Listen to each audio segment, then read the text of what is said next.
Entonces, ahí en el Evangelio de Mateo, capítulo 6, versículos del 9 a 15, vamos a encontrar posiblemente la oración más famosa, conocida, inclusive rezada en el mundo. Cualquier persona que se denomine como cristiano ha hecho esta oración por lo menos alguna vez en su vida, ¿no? Entonces hoy vamos a ver de qué se trata esta oración, qué es lo que Jesús quiere enseñarnos con ella y cómo entonces esta oración puede orientar nuestras oraciones. Vamos ahí a Mateo 6, versículos del 9 al 15 y oremos con fe. Esta es palabra de Dios, es inspirada por Él, es alimento para nuestros corazones. Por eso, ustedes deben orar así. Padre nuestro que estás en los cielos, santificado sea tu nombre. Venga tu reino, hágase tu voluntad en la tierra como en el cielo. El pan nuestro de cada día, dánoslo hoy. Perdónanos nuestras deudas, como también nosotros perdonamos a nuestros deudores. No nos metas en tentación, sino líbranos del mal. Porque tuyo es el reino, el poder y la gloria, por todos los siglos. Amén. Si ustedes perdonan a los otros sus ofensas, también su Padre Celestial los perdonará a ustedes. Pero si ustedes no perdonan a los otros sus ofensas, tampoco el Padre de ustedes les perdonará sus ofensas. Oremos una vez más. Padre Santo, estamos dirigiéndonos a ti en oración por causa de lo que hizo Cristo, Señor. Cómo necesitamos ser mucho más intencionales y profundos en esto que hacemos muchas veces de manera liviana, dirigirnos a ti en oración. Rogamos que por tu palabra, Señor, hoy seamos desafiados y exhortados, Señor, a exprimir esa preciosa posibilidad que tenemos diariamente de acercarnos a ti, nuestro Padre, en oración. Oramos así agradecidos en el nombre de Jesús y para tu gloria. Amén. Bueno, recordemos que estamos en esta nueva sección del Sermón del Monte, en la que estamos viendo, por así decirlo, la justicia religiosa del ciudadano del reino de Dios. La sección anterior había sido sobre la justicia moral, cuál es la ética y cuál es la moralidad que debe marcar a ciudadanos del reino de Dios, y ahí Jesús lo que hizo fue contestar a interpretaciones equivocadas que se hacían de la ley y entonces vino a dar el nuevo sentido o el sentido verdadero.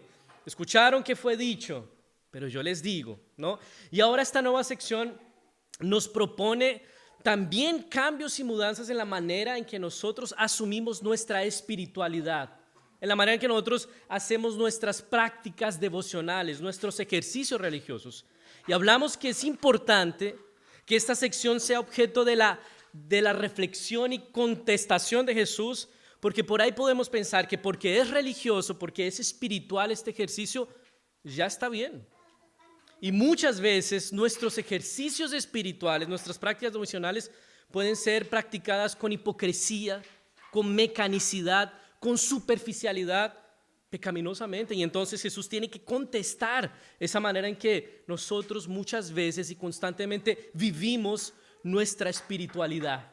Entonces esta sección habla de la justicia espiritual o de la justicia religiosa. ¿Cómo conviene a ciudadanos del reino de Dios vivir su espiritualidad? Ya vimos las limosnas, ¿no? La misericordia, y comenzamos a ver la semana pasada la oración, ¿no? Y recordemos lo que Fabián nos enseñó.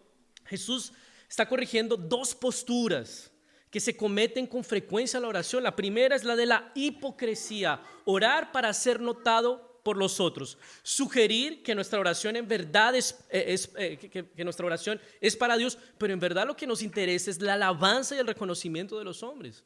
Y para esa oración hipócrita, entonces Jesús propone la oración en privado, en secreto, donde no puedas exhibir delante de nadie más que de Dios tu corazón. La intención al proponer esa oración en privado es purificar nuestras motivaciones al orar.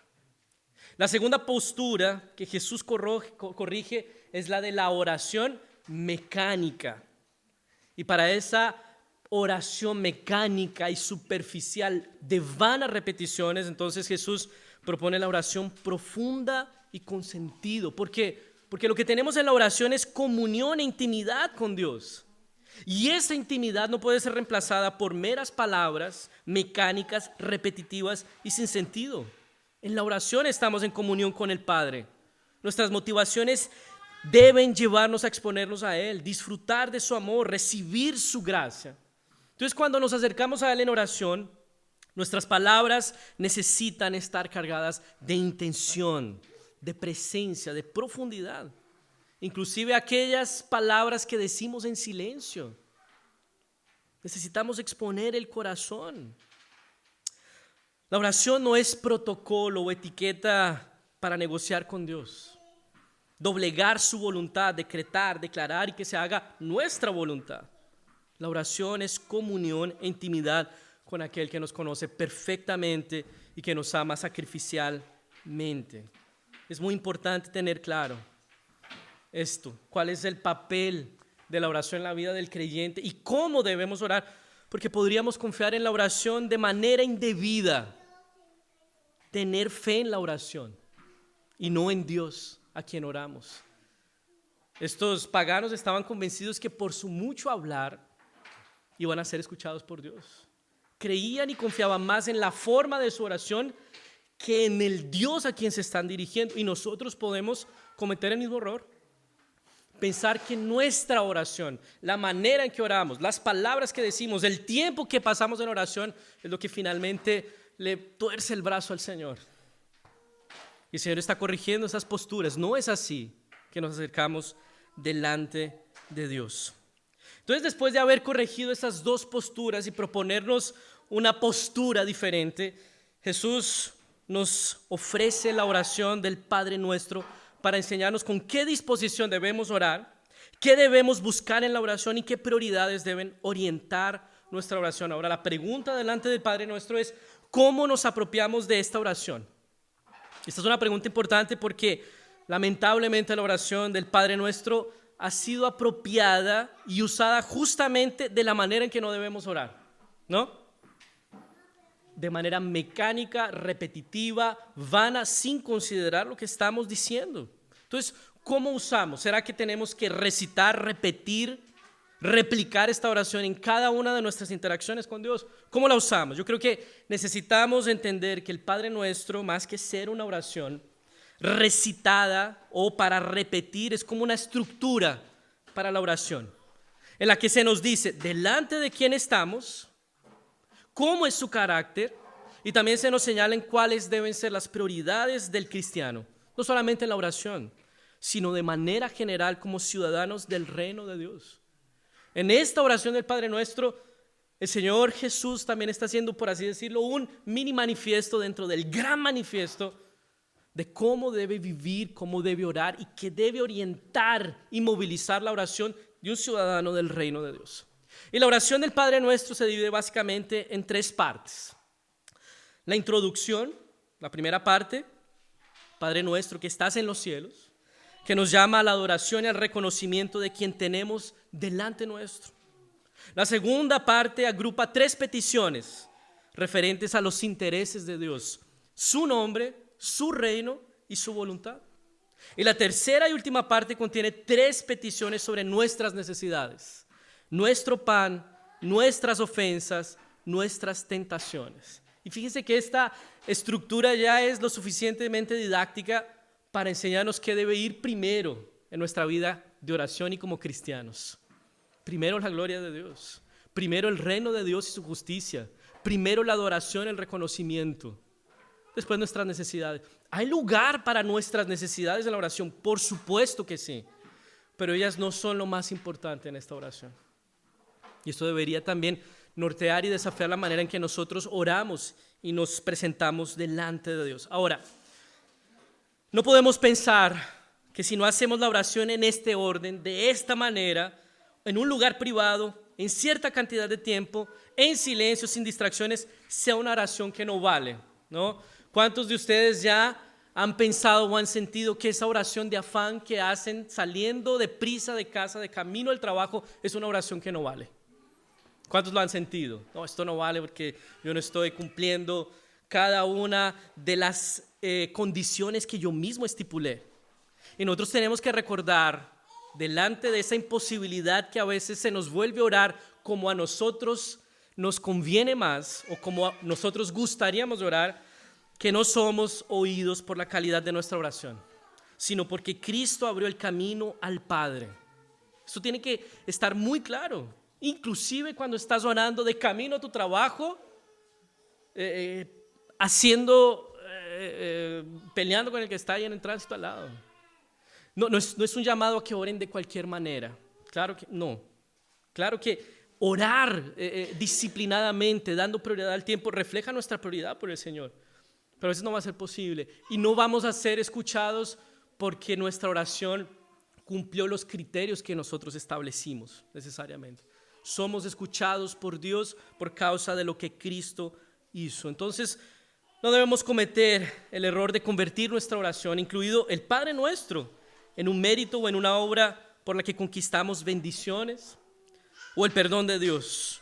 La oración, ¿qué es? Es un medio de gracia para aprovechar más lo que Dios nos dio en Cristo Jesús de manera definitiva, eficaz y absoluta. No estás conquistando algo de Dios con tu oración, estás recibiendo algo que Dios ya te dio de manera perfecta en la oración. Entonces, quien pierde eres tú. Y la manera, claro que sí, en que oremos, ella va tal vez a secuestrarnos el gusto por más de Dios. Sin embargo, prestemos atención al orden del Padre Nuestro: adoración, intereses del Padre y nuestras necesidades. Entonces, fíjense que la oración no se trata únicamente de pedir que Dios supla mis necesidades. Hay espacio para eso, pero eso no es lo más importante. ¿Ok? Hay algo más aquí a los que les quiero llamar la atención en la oración del Padre Nuestro, y es la naturaleza corporativa de la oración. Esto es bien importante para considerar. Fíjense, la oración del Padre Nuestro no está en la primera persona del singular. No es mi pan, mi reino, mis deudas, mis ofensas, mi sustento. La oración del Padre Nuestro está en la primera persona del plural. Nuestro pan, nuestras ofensas, nuestras tentaciones. Entonces, inclusive la oración que haces en privado es personal, pero no individualista. No tiene que ver contigo y tu reino únicamente. Tiene que ver con el reino de Dios que involucra a tu familia espiritual, el cuerpo de Cristo, tus hermanos. En la vida cristiana no hay llaneros solitarios, ni siquiera en la oración privada. Entonces, está hablando de en secreto, y viene a continuación la oración del Padre Nuestro, y es en la primera persona del plural. Inclusive nuestra oración privada, personal, ella tiene que involucrar el reino de Dios, la familia de la fe, y creo que es algo en lo que pensamos muy poco a la hora de orar. Siempre estamos orando en la primera persona del singular. Inclusive nuestras canciones, las que cantamos, son primera persona del singular la gran mayoría. Yo, dame, esto es lo que siento, esto es lo que quiero, esto es lo que deseo. Y si nuestra oración privada, ella necesita ser corporativa, no individualista, ¿cuánto más nuestro servicio, nuestro culto público al Señor? Esto nosotros también tenemos que considerarlo. Entonces, fíjense que la oración del Padre Nuestro no es solo una estructura para la oración, es la estructura de la vida del reino. Primero, adoración y reconocimiento al Padre, compromiso prioritario con los intereses del reino, sustento espiritual y material del Padre para nuestras necesidades y en nuestras adversidades. Todo esto en el contexto de la comunidad del reino, cuerpo de Cristo, familia de la fe, miembros los unos de los otros. Entonces, la oración del Padre Nuestro es un mini manifiesto dentro del gran manifiesto, que es este Sermón del Monte. Bueno, hoy vamos a ver las dos primeras partes de la oración. Próxima semana nos vamos a dedicar a nuestras necesidades, pero en este primer momento quiero tratar de la introducción y del primer bloque de peticiones que aparecen ahí en el Padre Nuestro. Lo primero es reconocimiento y adoración. Padre Nuestro que estás en los cielos. Y esta oración comienza con la declaración más asombrosa posible. El Dios creador de todo cuanto existe, el juez supremo del universo, el soberano sobre toda la creación, es tu Padre. ¿Lo escuchaste bien? Puedes dirigirte a Él de esa manera, porque Dios es Padre. Sin esa realidad, la relación que podríamos desarrollar con Dios sería como la que tendríamos con algún juez, para rendir cuentas, justificar nuestras faltas, solo pedir perdón por nuestras transgresiones, o en casos peores, como si fuera un genio de la lámpara, para ordenarle deseos, decretar situaciones y hacer nuestra voluntad. Y si perdemos de vista que Él es nuestro Padre, no lo amaríamos. Sería alguien a quien queremos doblegar. Pero Él es nuestro Padre.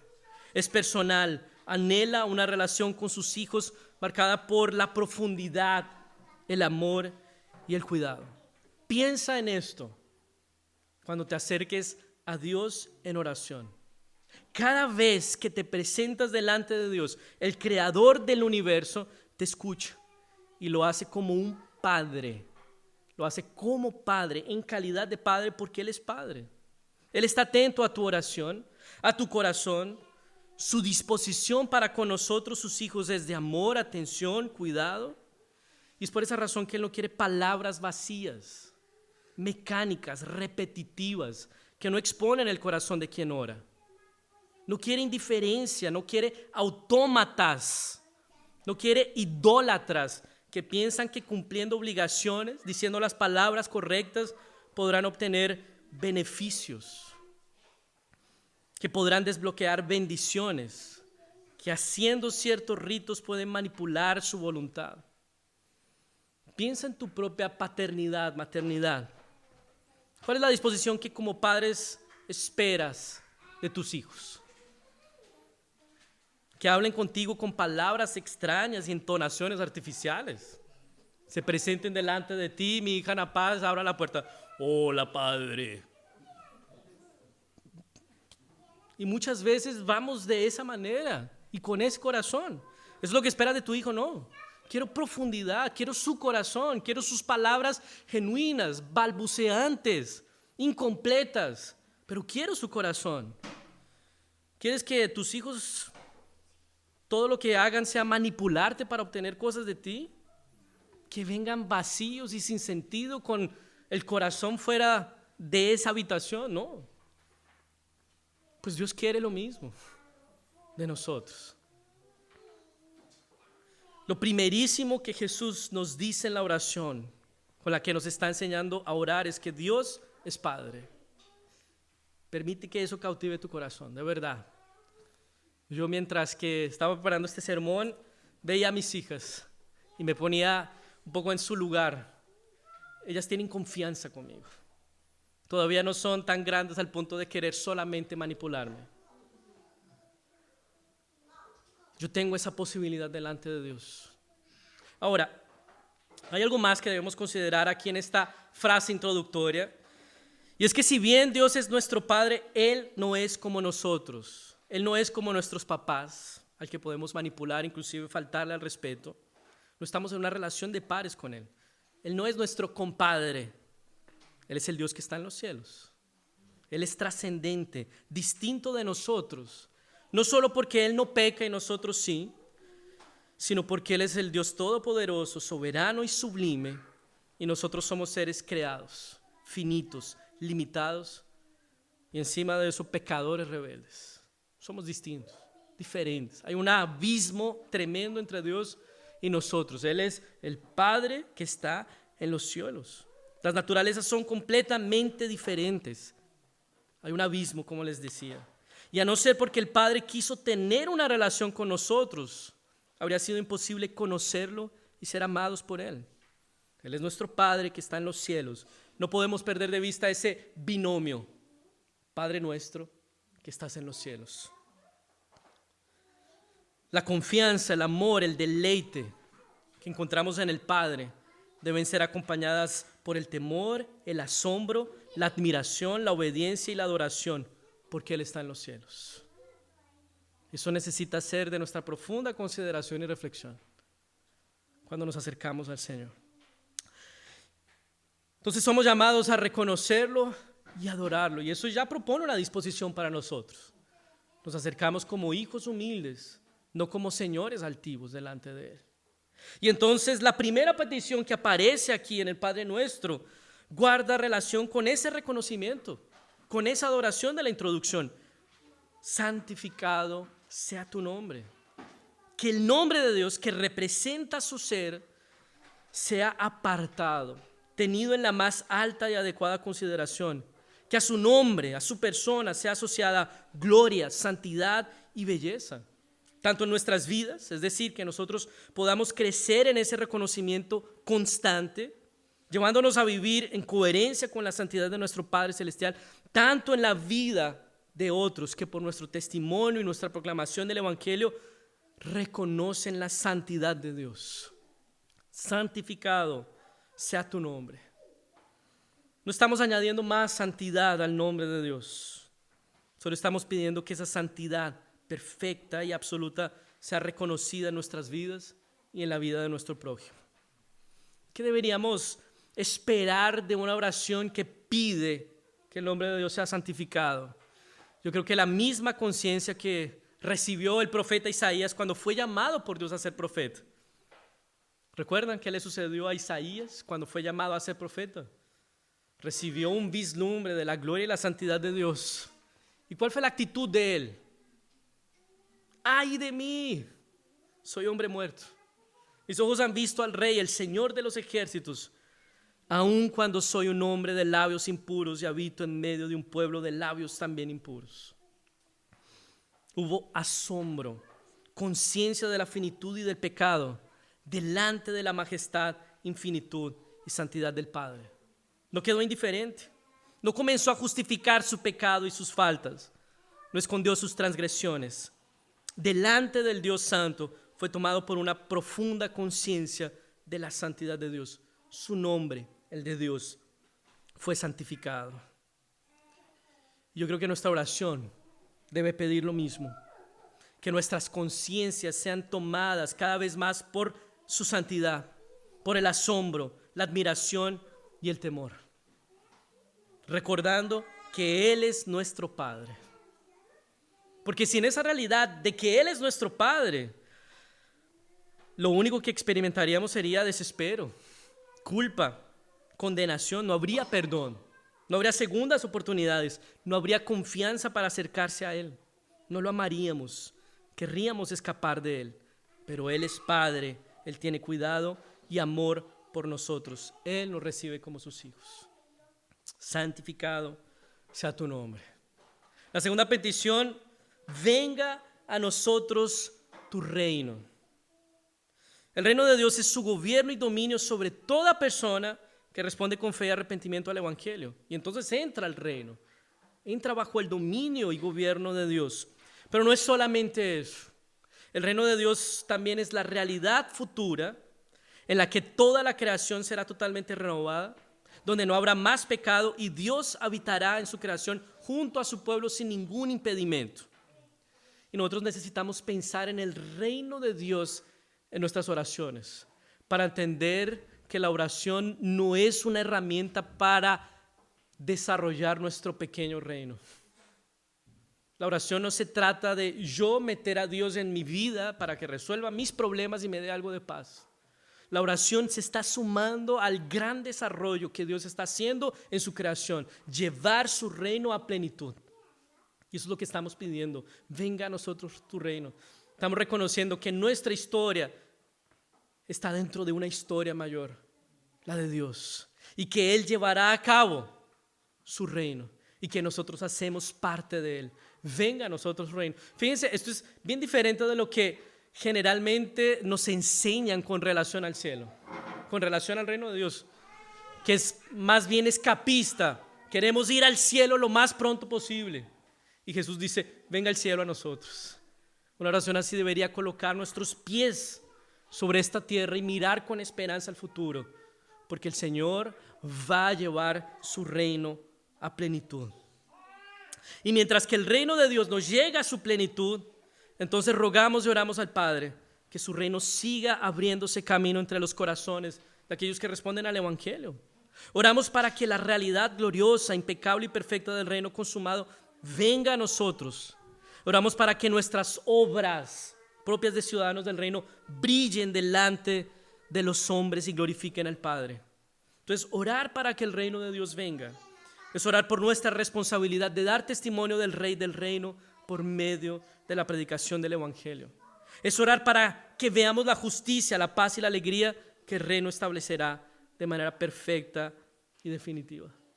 Entonces, cuando esta oración venga a nosotros tu reino, tienes que esperar respuestas también sencillas en lo cotidiano.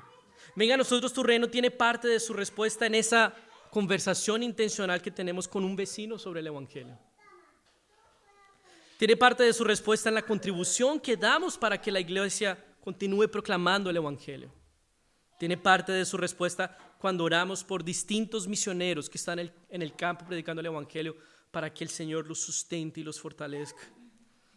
Tiene parte de sus respuestas cuando hacemos brillar nuestras obras delante de los hombres y apuntamos al Padre para que reciba toda gloria. Tiene parte de la respuesta asegurada cuando dispensamos sobre nuestro cónyuge, nuestros hijos y sobre otros gracia, generosidad y perdón. Venga a nosotros tu reino. Y viene la tercera y última petición que es de este primer bloque, que es un desdoblamiento natural de la segunda. Venga a nosotros tu reino, hágase tu voluntad. El reino de Dios, ya dijimos, es donde Dios gobierna y domina. Es donde Él entonces hace su voluntad, ¿ya? Esta oración o esta parte, esta petición es una declaración de sumisión al Padre. Hágase tu voluntad, no la mía. Esta declaración propone una disposición humilde delante del Padre. Señor, me sujeto a lo que tú dispongas. En un sentido, orar que se haga la voluntad de Dios es negarse a sí mismo. A la hora de orar, te pregunto, ¿esto es algo que tienes en mente? ¿Vas a Dios en oración como si fueras un cliente a obtener lo que quieres, a que se haga tu voluntad pagando por ello? ¿O vas con la disposición de colocar tu vida, tus deseos e intereses en sumisión a la voluntad del Padre? Y si entendemos que Dios es Padre y uno bueno, perfecto y amoroso, será más fácil tener esa disposición. Padre, hágase tu voluntad. Al contrario, si albergamos en nuestro corazón cualquier sospecha de que Dios no quiere nuestro bien o que está siendo mezquino y egoísta con nosotros, no vamos a querer su voluntad. No vamos a confiar en su plan y en su propósito. Fíjense que la manera en que oramos está íntimamente conectada a lo que pensamos sobre Dios. Y por esa razón es tan importante que la oración esté profundamente enraizada en su palabra, porque ella revela cómo es Él. Ahora, orar, hágase tu voluntad, también tiene que ver con otro aspecto. En la teología, nosotros hacemos una división, o los teólogos pues hacen una división de la voluntad. La voluntad de Dios es una sola, pero para que la entendamos mejor, ellos han hecho distinción entre la voluntad de decreto de Dios y la voluntad de precepto. La voluntad de decreto de Dios es todo lo que Él ha decretado y se hará independiente de lo que nosotros hagamos, oremos o no oremos. Él lo ha decretado y se hará. Por ejemplo, cuando oramos un poco resignados y decimos, bueno, que sea lo que Dios quiera, ¿no? Eso es voluntad de decreto. El Señor va a hacer algo. Independiente de nosotros, Él ya lo decretó.